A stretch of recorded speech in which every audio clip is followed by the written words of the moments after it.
So I just called the executive director. I'm gonna record it, like I'm just gonna record the Zoom and then we'll upload it later to Facebook because the tech is just not working. But subhanAllah. Okay. We adapt. Alhamdulillah. Yeah, it's okay. As long as this part is recorded, I think we should be fine. Perfect. Okay, alhamdulillah. So we are going to get started, inshallah. Assalamu alaikum to everyone that's joined us, and welcome to our live stream tonight in collaboration with CAIR-NJ and Wafa House. So I wanted Mena to talk a little bit more about what Wafa House is before we get started, inshallah, just so you guys know who's with you tonight. Okay, assalamu alaikum everyone and welcome. Lamia, thank you so much. As Lamia mentioned, my name is Mena and I am from Wafa House. If any of you guys have not heard of Wafa House, it is the lead domestic violence agency for the tri-state area. The mission of Wafa House is to preserve and strengthen the family through intervention and education. What we do is we offer many different services across the board, from case management services, a diaper bank, counseling services, a legal clinic. We also have the outreach team, and we provide all of our services in both Arabic and English, and we serve primarily the Middle Eastern and South Asian communities.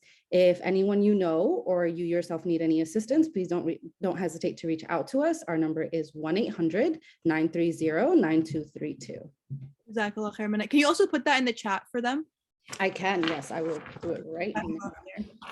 So tonight, inshallah, the event we'll talk about mental health and activism burnout. As some of you might know, May is Mental Health Month, so this is a very pertinent issue to our community, alhamdulillah.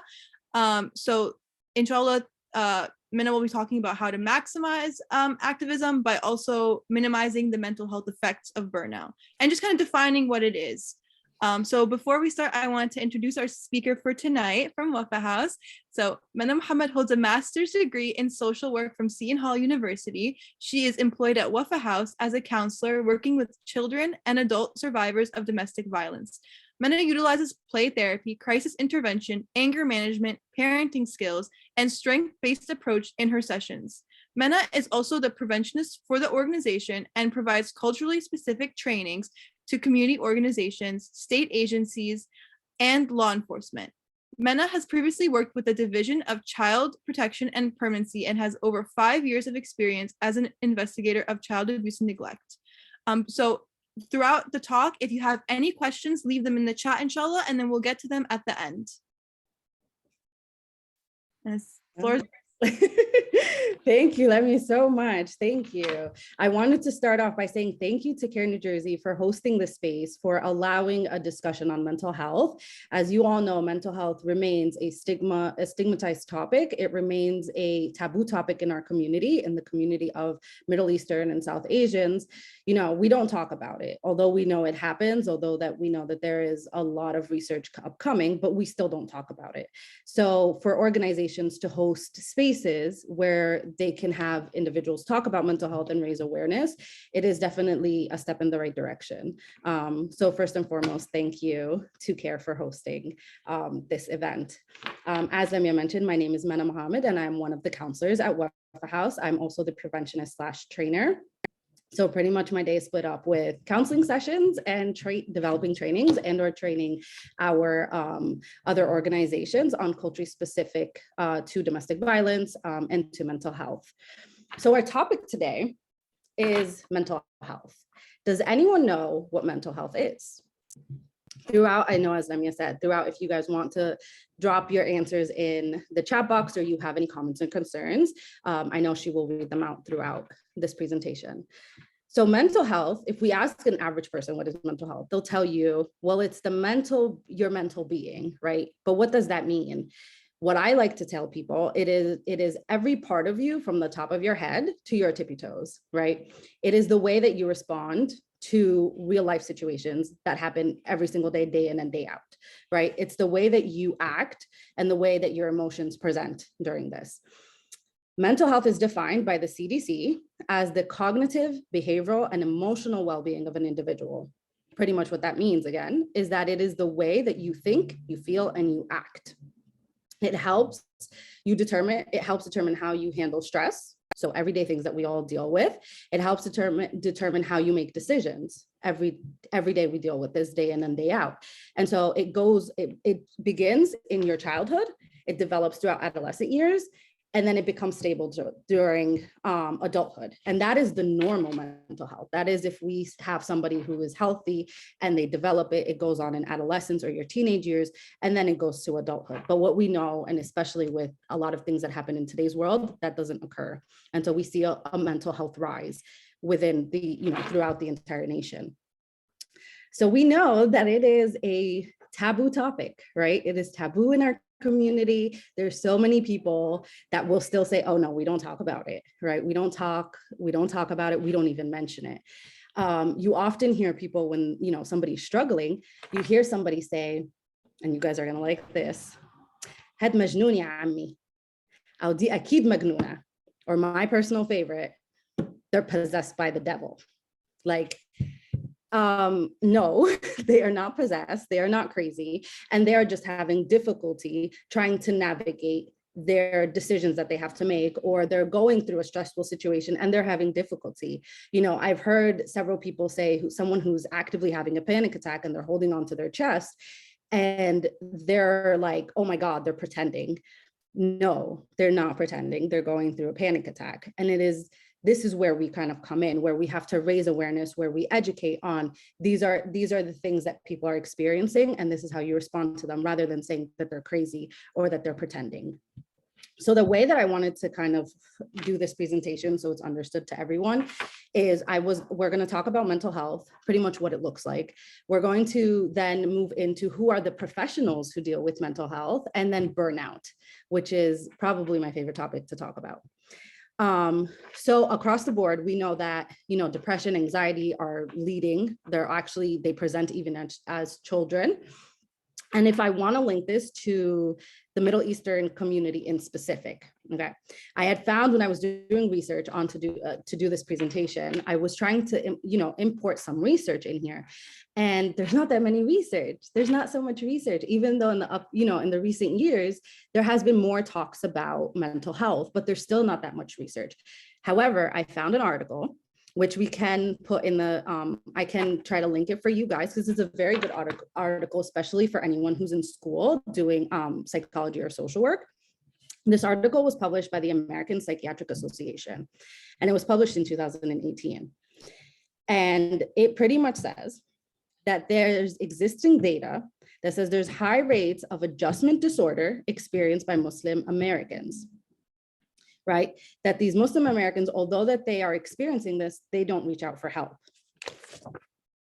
We know that 60% of Muslim Americans, my CAIR organization is gonna like this, they experience depression and anxiety because of religious discrimination.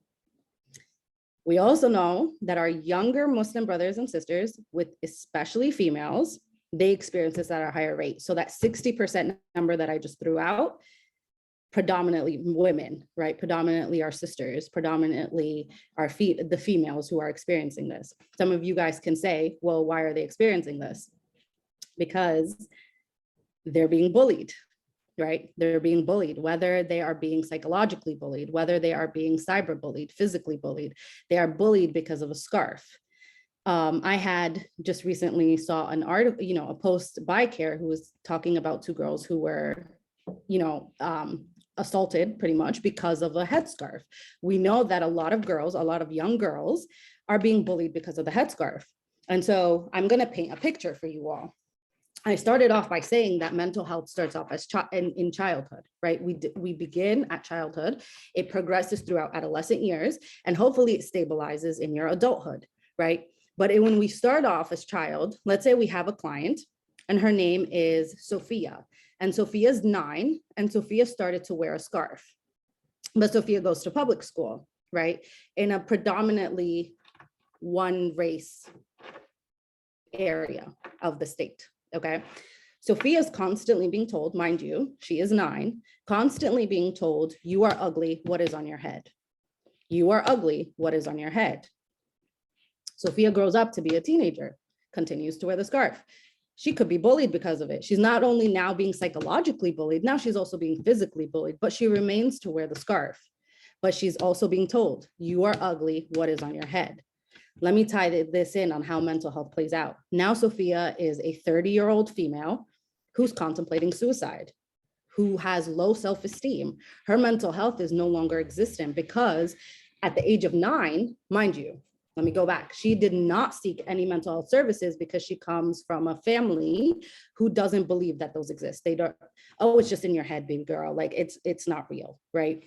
And so Sophia is now 30 with mental health that deteriorated over the past few years, with self-esteem that doesn't exist because for so many years she was told you're ugly, you're ugly, you're ugly.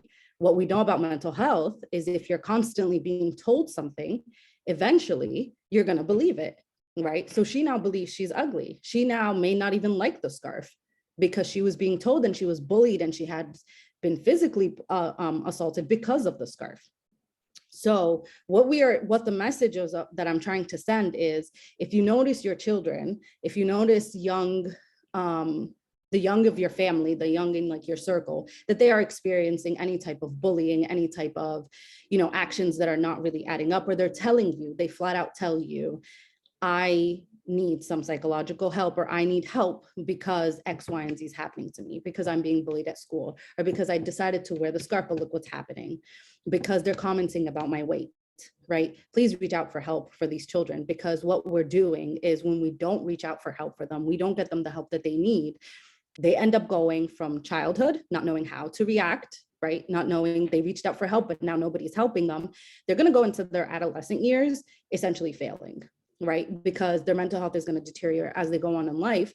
And then in adulthood, I don't want to tell you what they look like, because from the beginning, we didn't help them. So, my area of expertise, if you will, has been working with children. So what I have seen is so many children do now come and tell you, we would like the help. This is what's happening. My parents are separating, or, I don't have food every day, or, I'm being bullied at school. And so those children do reach out for help. And I urge you that you get them the help that they need. With that being said, does anyone have any comments or questions? Lemia, we're doing good? Okay. Yep. So let's move on to our next topic.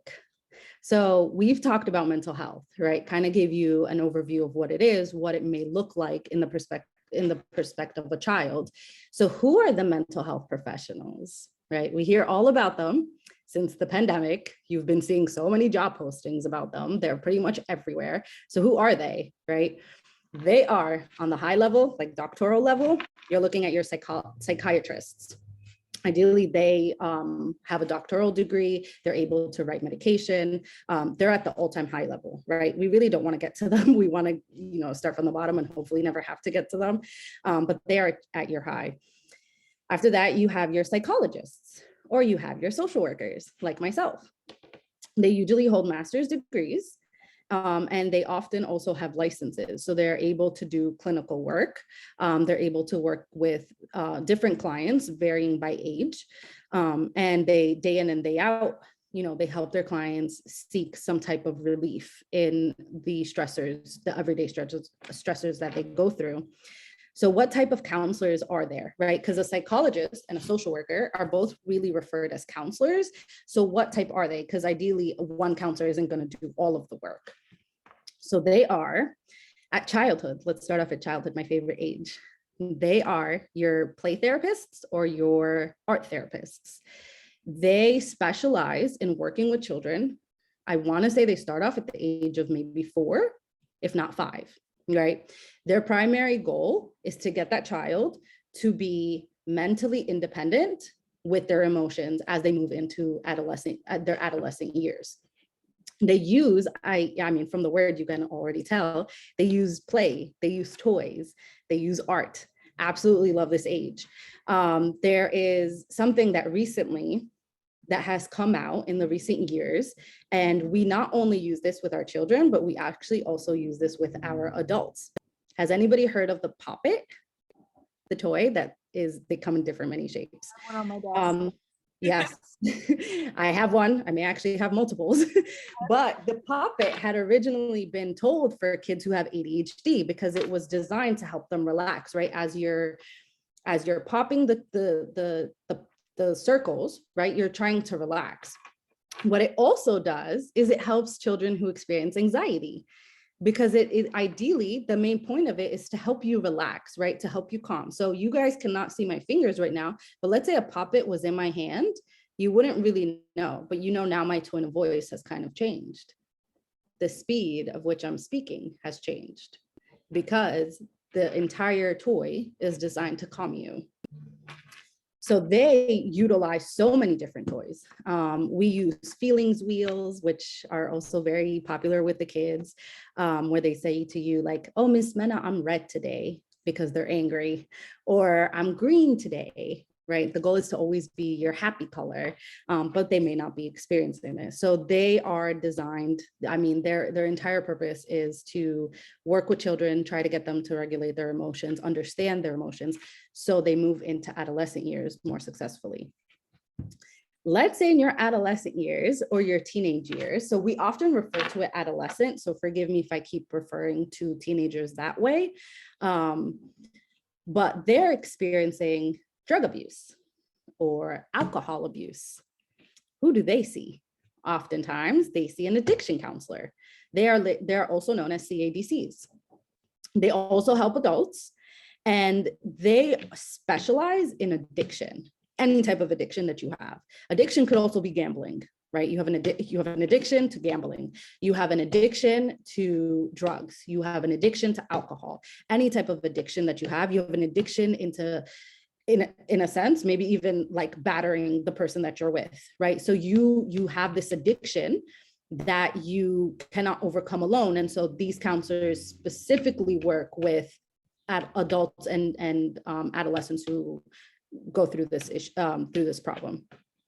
Let's say my newly couples who are getting married, or the ones who are married. Who do you see? Well, you would probably see a marriage therapist or a marriage and family therapist. They specialize in premarital counseling, in marriage counseling, in post-marriage counseling. They're often pulled by the legal system when two people are trying to get a divorce. And I think what I have seen in the recent years, and one of the reasons why that I think the divorce rate is so high, and what could contribute to that, and it is my firm professional belief, is that we as a Muslim nation, they don't force essentially premarital counseling as other religions do, right? Other religions, you want a marriage certificate, you're gonna have to go through the program. You go through the program, you get your certificate to get married. What I have found is in our community, we don't do that. And I think it will aid in the divorce rate going down. So on the other hand, you have your marriage counselors. The marriage counselors will work with, let's say two people are deciding to get divorced, and there's maybe children in the middle. We see them being pulled in by courts because they work with the family as a unit, and they try to stabilize them even if separation was to happen. And then you have where, when I did this research, I found like spiritual counselors, almost like our imams and our sheikhs. They would almost serve as the spiritual counselor because they pull in the faith aspect. And that is pretty much your list of mental health professionals. Mental health professionals are often also, they are also being referred as the helping professionals, or mental health field is often also referred to as the helping field.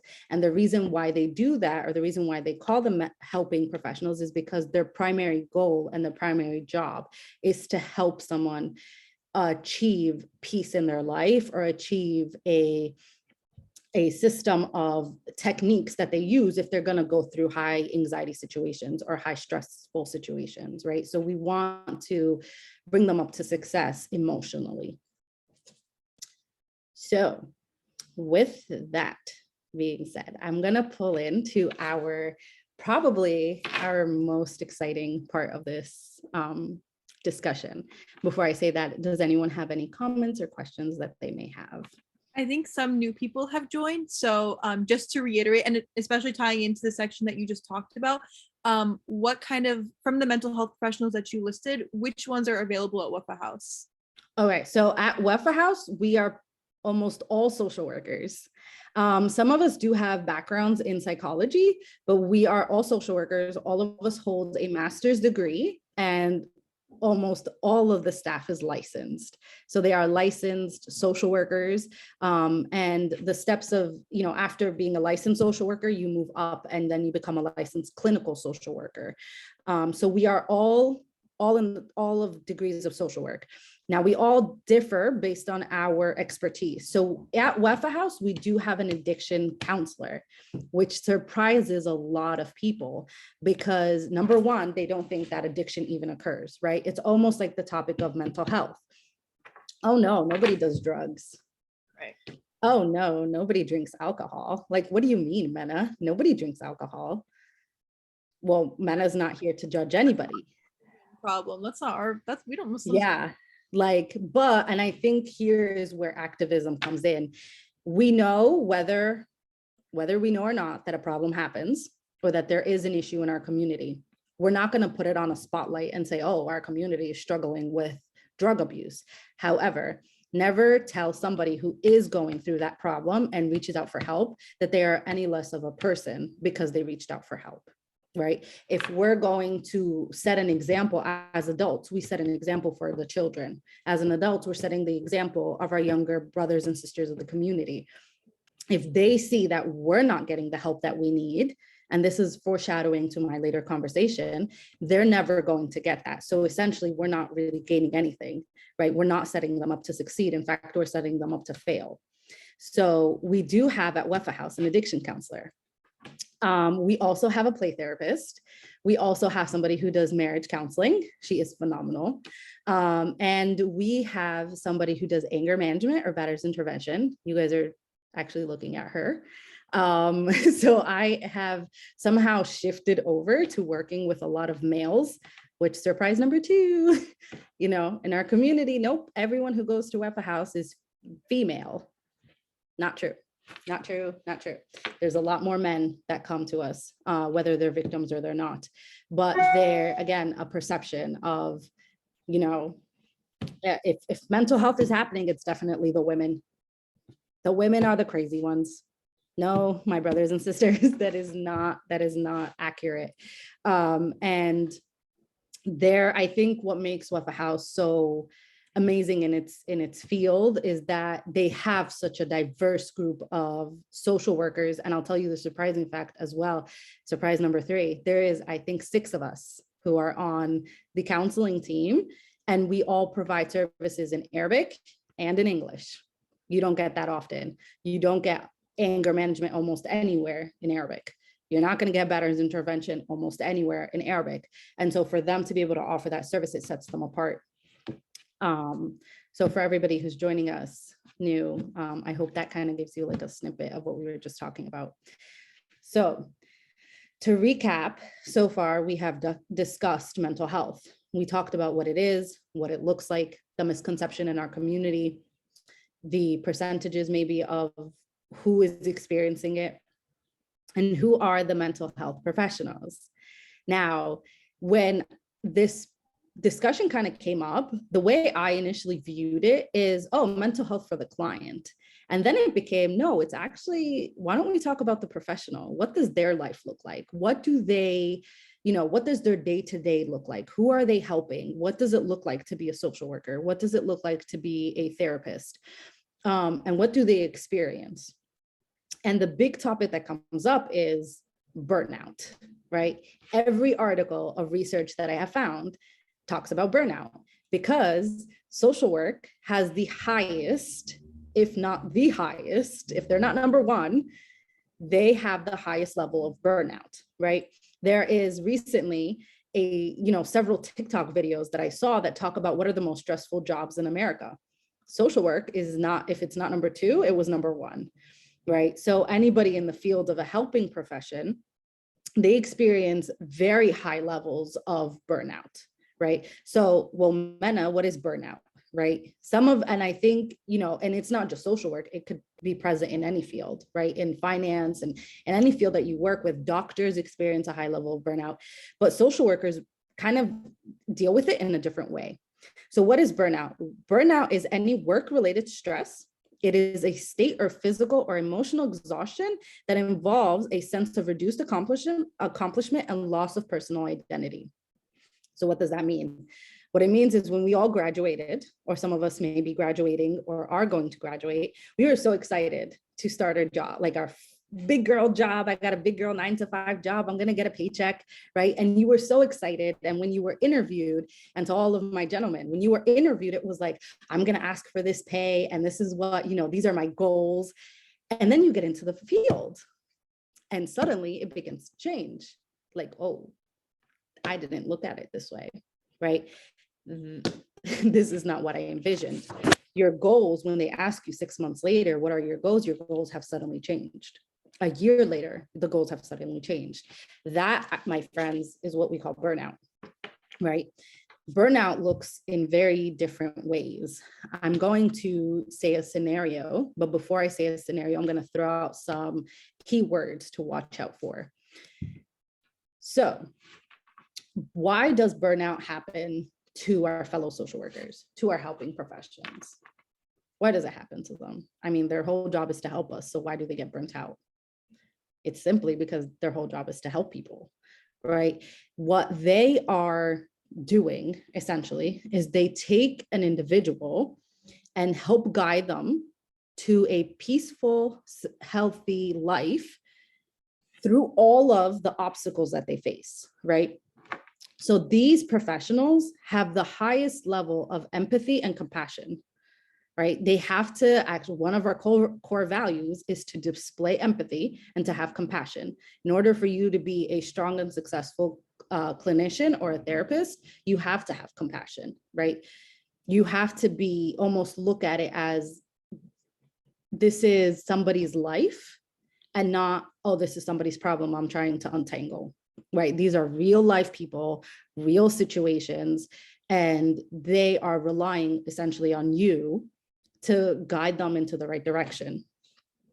So, but why do they burn out? I mean, this would look like the easiest job ever, right? Your whole job is to make these individuals happy. Well, I'll tell you why they burn out.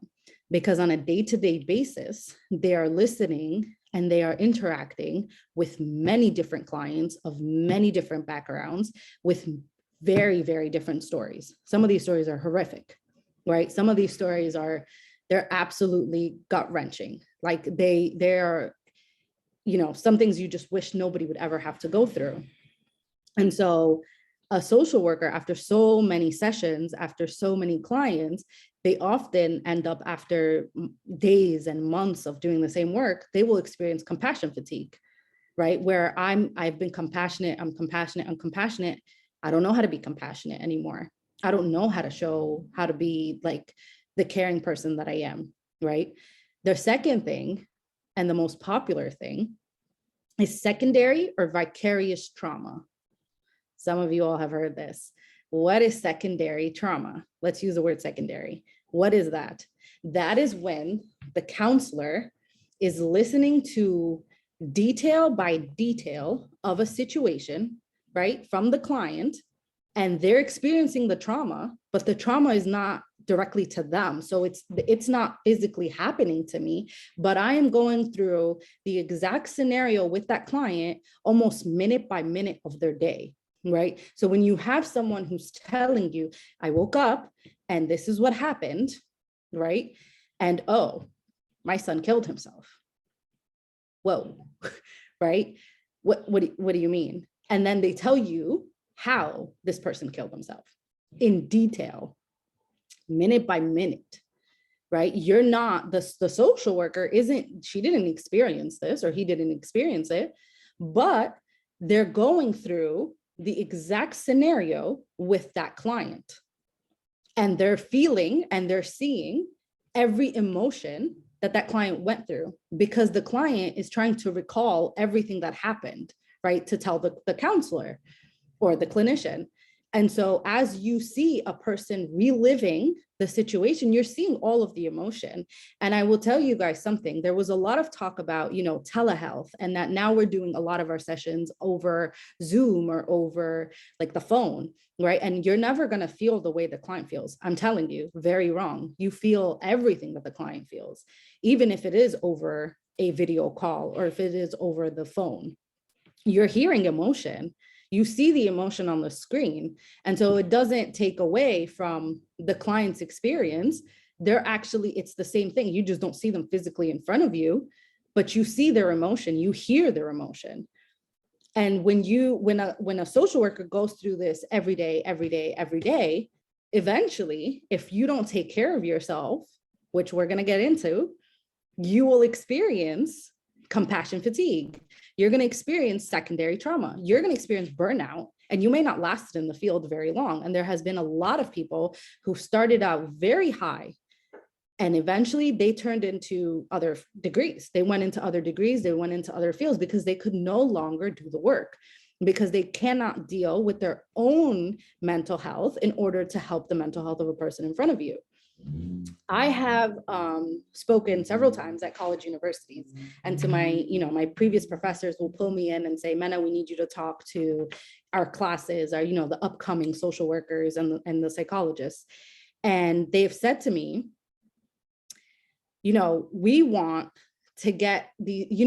these students to see it the right way, right? To see, tell them tips. You've been in the field for a very long time. Tell them tips on how to remain in the field.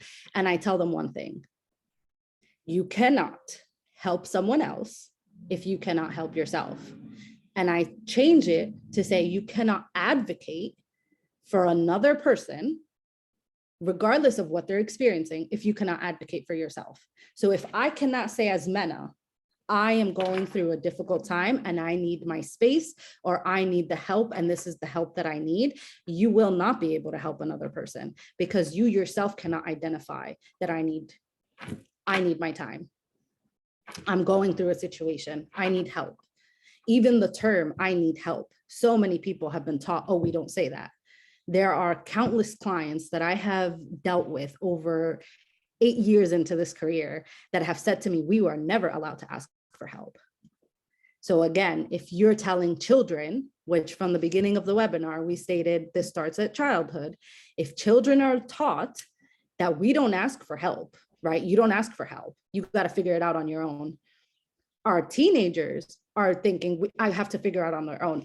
No 12-year-old is going to be figuring out how their emotions, because they don't understand their emotion, right? They don't understand what's going on to them. So they're not going to figure it out on their own. They're never going to ask for help. And then you have them going into adulthood. They don't ask for help. Do you guys know what happens when somebody doesn't ask for help after so many years of their mental health declining? We can argue that some of these people end up with guns shooting up places.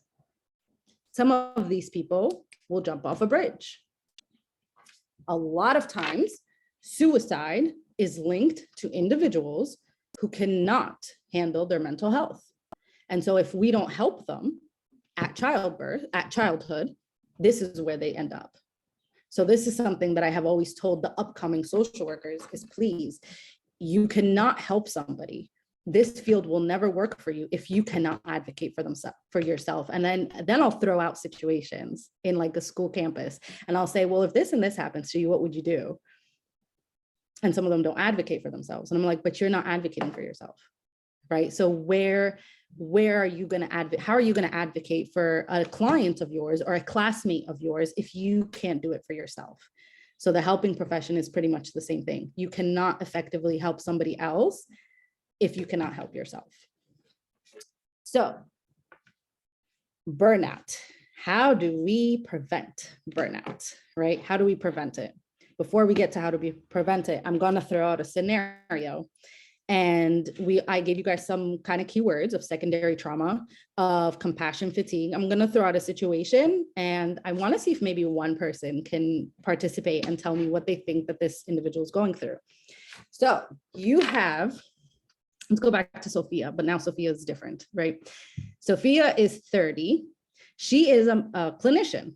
She gets up, let's start off. She gets up every day at 6 a.m., prepares lunch for her daughter, takes her daughter to school, goes to work by 9 a.m., works until 6 p.m. So she has about 7 sessions a day. In a given day, she has 7 different clients that she sees. Then at 6:30, she goes to pick up her daughter. She works, she does the single mother shift. She puts her daughter to sleep. She starts typing her notes. What do we think is happening with Sophia?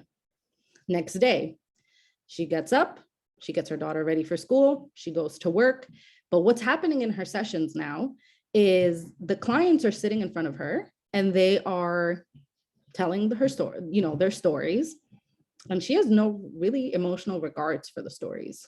She's almost like blank, no emotion.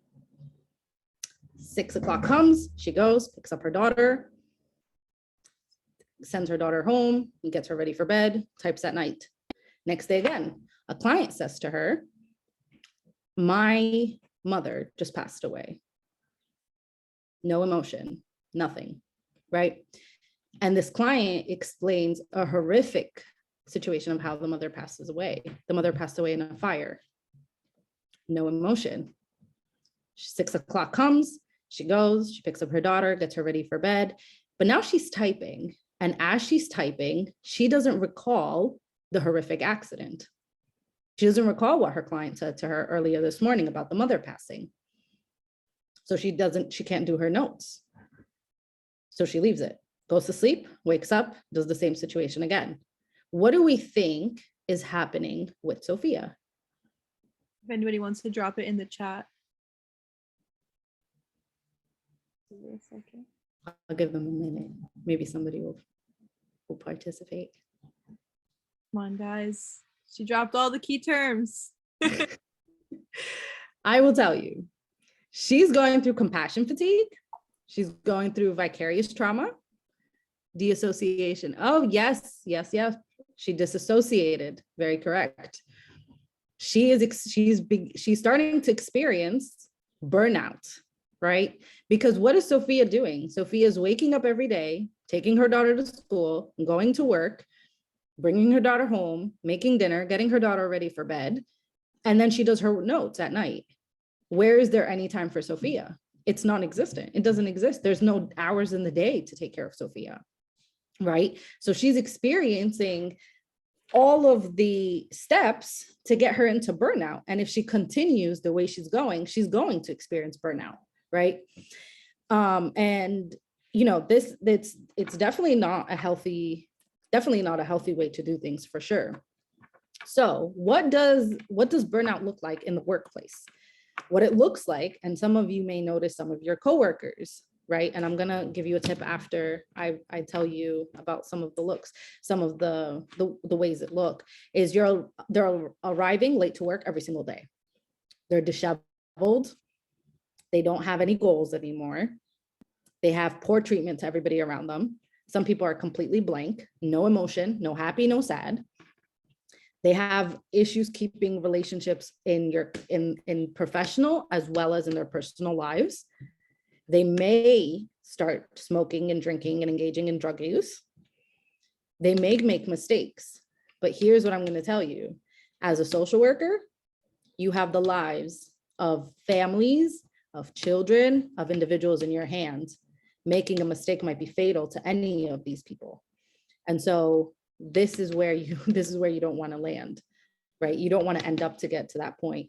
As a coworker, we have obligations to tell our colleagues, maybe you're headed in the wrong direction. You might want to reevaluate. But what can we do? What can we do as an agency, as coworkers? What can we do for somebody who's getting to that point? So my favorite word, PTO. Most organizations have them. They look very different to everybody, but almost every organization has one. And I cannot stress this enough. You may have heard it from your supervisors, from your executives, from upper management, is take your time, take it. If you hear it from me again, take your time. You want to take your time, because when you don't and you work day in and day out, you're going to burn out, right? You're going to burn out. I encourage you, when you do take your time, do not look at your work email, right? Sometimes I have to give myself the same advice. Don't look at your work email. Don't answer your work phone. If it's an emergency, they will find you, but don't answer them. Don't answer it. Don't look at it, because you need to effectively walk away from work to come back with a clear mindset. There you can also do peer supervision or team meetings where you meet as a team, and it's not all about work. It's more of, okay, I'm experiencing, this difficulty, or I'm experiencing something with this client. Again, you're all colleagues, and so you're going to know a little bit about each client that you're dealing with. And then you get support from your peers, you get support from your colleagues. Staff meetings that are not necessarily work related, that they are more team building exercises. So you're working with, you're meeting as a staff, and especially that some of our organizations are still remote, that they don't really see each other. And so when they do get together, it becomes more about like team building and not necessarily, oh, we're going to talk about work, right? Because again, you want your staff to disconnect from the work. What you can do at some of these events, a lot of organizations that may be watching us, is you can get like a yoga instructor, or you can do a company hike, or you can go to a comedy show, right? You want to effectively do something that makes your staff happy, rather than makes them apprehensive because we have to go back to work at 9 a.m. on Monday. What I often also include as some of the things that I have, that I found during research, is some people will do incentives to, positive work. Or like if you excel in a project that you have, they'll give you an incentive, and the incentive could be varying from like a massage to like $500. Employee appreciation lunches. I cannot stress this event enough. When you appreciate the employees that you have, when you appreciate your staff, they're not going to go anywhere, because they see that you appreciate them for the work that they're doing. Again, they're doing the heavy load of the work. They're dealing with the clients in and out. They're experiencing the secondary trauma. They're experiencing the fatigue. And so when you show them the appreciation, you have staff that's gold. So what can we do on a personal level of burnout? So we talked on like a major like company level or an organization. What can we do as individuals? Well, there's one that's going to be funny, because all my math people, you guys are going to like this. Usually we hear the term a work-life balance. What does that actually mean? Well, I'll tell you.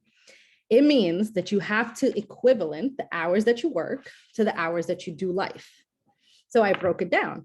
There's 168 hours in a given week. Let's, for argument's sake, we're going to say we work 40 hours, which most of us don't work 40 hours, but we're going to say 40 hours. And let's say you sleep for 8 hours. Again, some of us don't sleep 8 hours, but for argument's sake, we're going to say another 8 hours a night. That totals to 80 hours. And then let's say you commute an hour to and from work. So you have an hour going to work, an hour coming home from work. You're looking at an extra 10 hours a week. If you take that number, subtract it by the original 168, you're looking at 78 hours. So you have 80 hours in a given week to do life, right? And that's where the work-life balance comes in, is that you're working, but you also enjoy your life. You're working, but you also have time for your family. You have time for your friends. You have time for yourself. It cannot be, I'm working, and I have no time for me. You won't last that. It won't last. It will never be effective, or your work is not going to be at the level that it needs to be. The second thing that we often hear a lot in the helping field is self-care. There are the amount of webinars, the amount of presentations, the amount of trainings, the amount of Facebook posts about self-care has just went skyrocket since COVID, right? And what it means is you need to take care of yourself.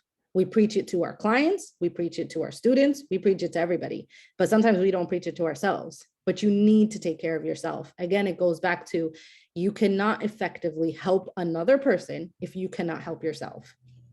So if you're telling your client who needs to blow off steam, so you say to them, we'll join a gym, but you need to blow off steam. So guess what you need to be doing? Probably joining a gym. If you tell your client, oh, I need to go punch something. So, okay, we'll go try, on the side of sessions, also go try kickboxing. Maybe you might want to try kickboxing to blow off steam. Maybe you like to punch things, then go join a kickboxing class. If you like to throw an axe, go to, I had a client who told me, oh, I went to axe throwing. And I was like, cool. Did it make you feel better? And she said, yes. And I was like, this is awesome. Right? She found something that helped blow off the steam that she had. If you're somebody who doesn't want to do something a lot more physical, meditation, yoga, all great things, you might want to do a massage, pedicures, anything that you can do that takes away the physical stress, because if we go back, we said that mental health also affects your physical being. So you want to blow off the steam, you're trying to release all of that negative energy, then you got to do something with your body, right? Whatever it is that you're going to do with your body, but you have to do something with your body. So that can be meditation and that could be kickboxing. By all means, if you want to go to a shooting range to blow off steam, go ahead and do it.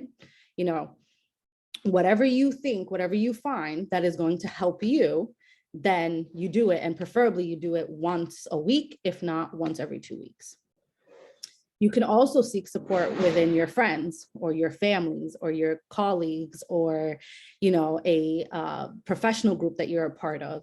You seek the assistance and the feedback and the support from all of these individuals. And believe me, the more networking that you have, the more people you can reach to. Again, something I tell a lot of college students is build a network of individuals. You never know when you might need like a chiropractor. You never know when you're going to need a social worker. You never know when you're going to need a professor. And so build your network, build your foundation of people that you can go to, build that support system for yourself of individuals you can go to and say, I'm really struggling with this, right? If you don't want to seek the therapy, then build that support system for yourself as a professional. My other thing, which a lot of people will laugh about, is don't take work home. And everyone is going to laugh. If I could see your faces, you would all be laughing right now. Mena, we work from home. What does that mean? Don't take work from home. Like, what does that mean? We work from home. Well, I'll tell you, let's say you work out of your dining room, you know, well, then keep work in the dining room and have your, you know, alone time in your living room, right? Never, I mean, if you can, I know, again, this might not be possible for everybody, but never do work out of your bedroom, right? Because your bedroom needs to be a peaceful place.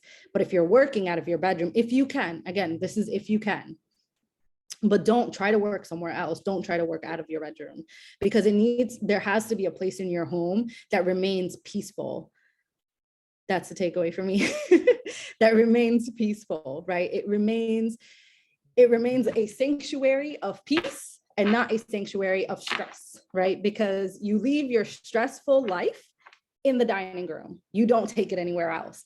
You know, now that this is the takeaway from, you know, working from home, I know before COVID, all of us worked in an office space. And so we weren't taking work from home, right?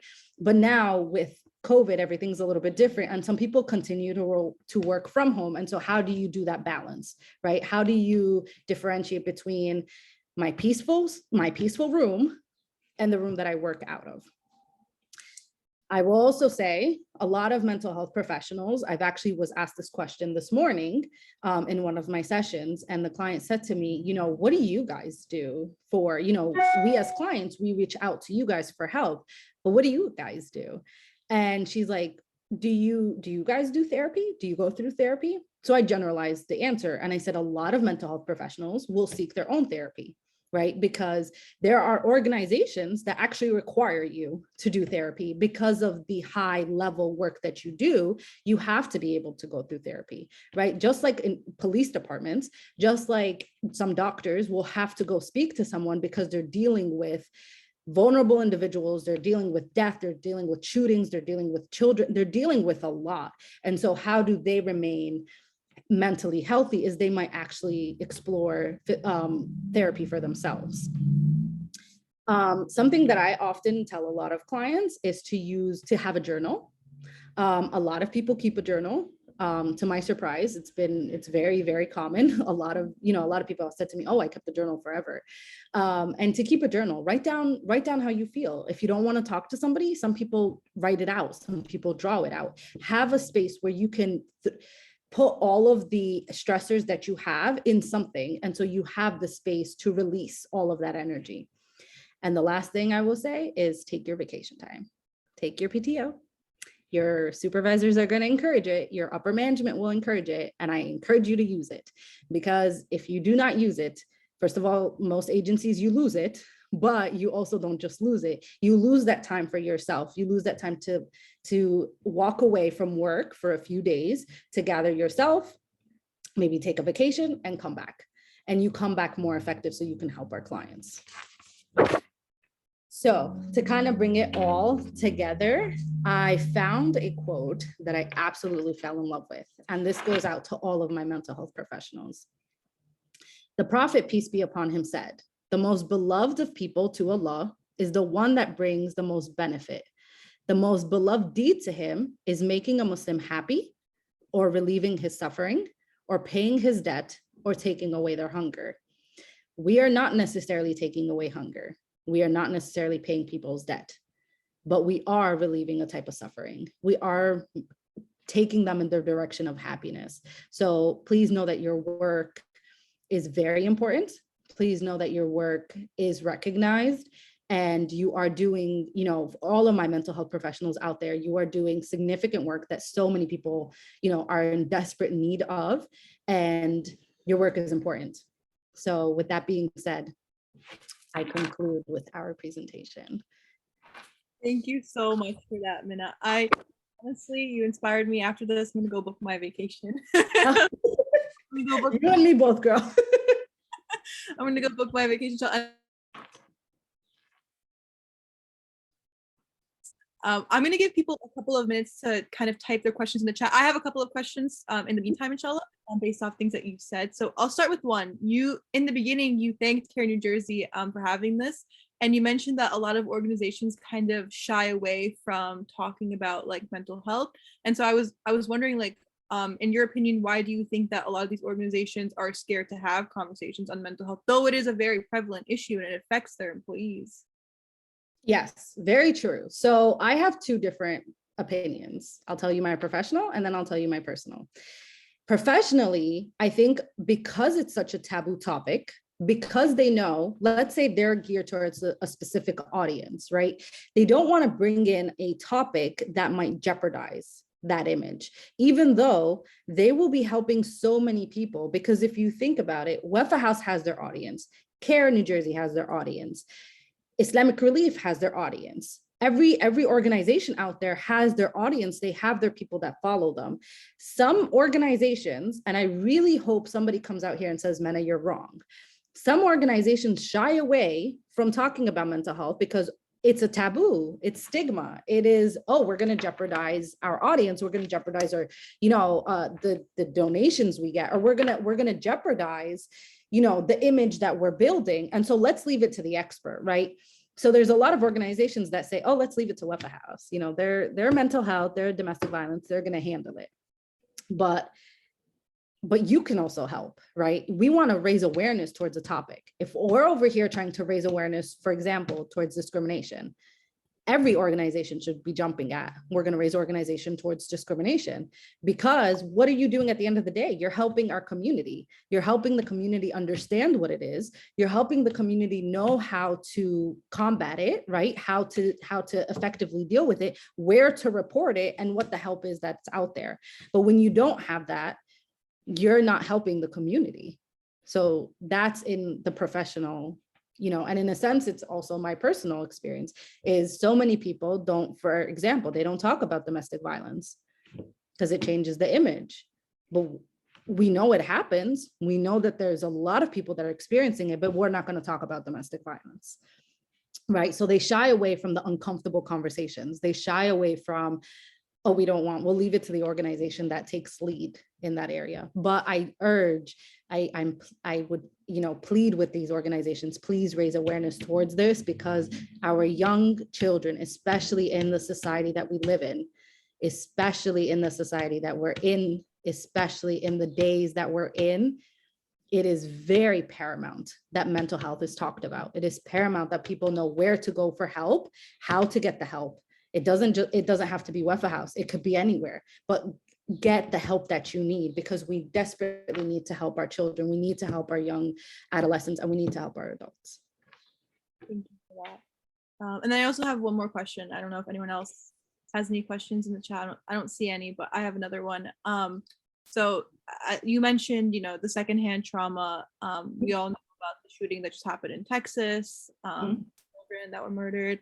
Even at CAIR, I know one of my coworkers is on the call, Dylan. We get some horrifying intakes, some really, tough cases that we've had to deal with. I've been on the phone on some really tough cases, and we kind of, especially when you're younger, you kind of think like, oh, I'm resilient, I'm gonna bounce back, I'm just going. And you mentioned kind of like you can't advocate for others if you can't advocate for yourself. Sometimes we just kind of are in denial, for lack of better words, lying to ourselves. So like, how do you kind of recognize this and then stop and have an honest conversation with yourself? So if you yourself, so let's talk, I mean, even though I don't want to talk about the shooting, but let's say that the shooting, which obviously has affected everybody, right? There is not a single soul on this earth that will not be affected ever by the shooting and killing of young children, right? So all of us, in a sense, have experienced some type of secondary trauma, especially if you followed the news, right? Especially if you were on the news outlets, looking at everything that happened, looking at the events and how many it went from, I believe, 14 children at first, and then it became 19 children and 2 adults and this, and they were still trying. And so we're experiencing the trauma that it is.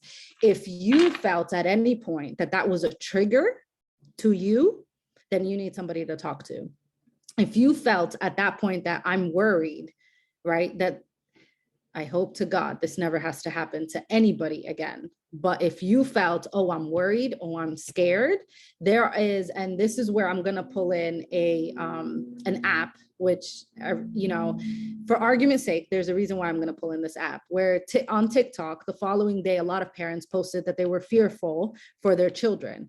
Why do you think they did that? It's because they experienced the trauma. They physically and mentally went, they didn't physically, they mentally went to a place where their children could have been in that position.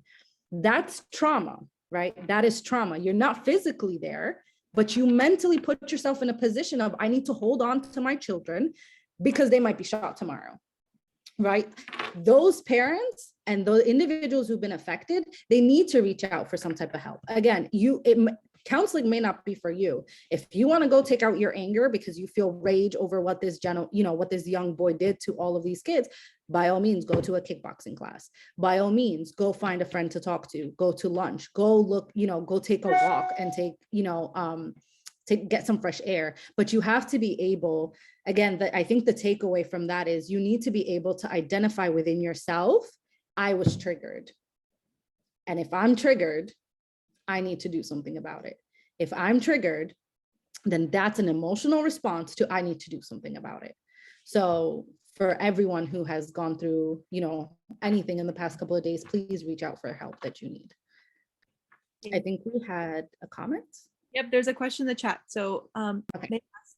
Is there any Muslim inter-organizational collaboration to address mental health? How can we get the Masajid leaders to cooperate with organizations like Wafa House for the betterment of our communities? Thank you for asking that. It's a very important question. Are there any organizations? I may not be correct on this, but I believe every organization leads in their own department. However, I think there's a lot of push. So when Lemia introduced me, she said that I was a counselor as well as the preventionist or trainer. What Wafa House is doing is we are going out in the community and talking to our sister organizations, law enforcement, and state agencies about cultural competency in terms of domestic violence, in terms of divorce, in terms of fundamentals of working with the community itself, because so many people don't know the basics of working with a Muslim family, right? So many people don't know the basics of, so we go out and we train these individuals on how to work and how to respond to these certain situations. Do I think that eventually we need to, as an entire community, all of the organizations maybe get together and talk about mental health? I think that would be a step in the right direction. And I would hope that, again, we all come together and we talk about this. And in different, like you're saying, as CAIR, you guys experience it in also in the same way, right? You're listening to these horrific stories. And so essentially we all do the same job. We're listening to these clients. So how do we help them? And also, how do we help ourselves? How do we continue to do this work effectively? How do we help these vulnerable communities and these individuals get to where they need to, but also help ourselves remain in check? I hope I answered that question. I think so. I think there are no more questions in the chat. Mm-hmm. I think we will conclude then, inshallah. Jazakallah khair for your time today and your insight. Alhamdulillah, it was very practical knowledge. We're all walking away with very practical knowledge. So thank you for that. Thank you for your time. Well, thank you for having us. And thank you for everyone who was listening to us. I hope you did gain something out of it. For any reason, again, that you need to reach out for a Wafa House, if you need any services, please don't hesitate. Our number is 1-800-930-9232. Yes. And it is also in the chat if you need it. Yes, yes, it is. Thank you. This will be uploaded onto Facebook, so you can share it with those who need it, inshallah. Okay. Yep, perfect. It was a pleasure to have you. And may Allah subhanahu wa ta'ala accept from all of us, inshallah. Thank you. Thank you. Assalamu alaikum. Alaikum, everyone.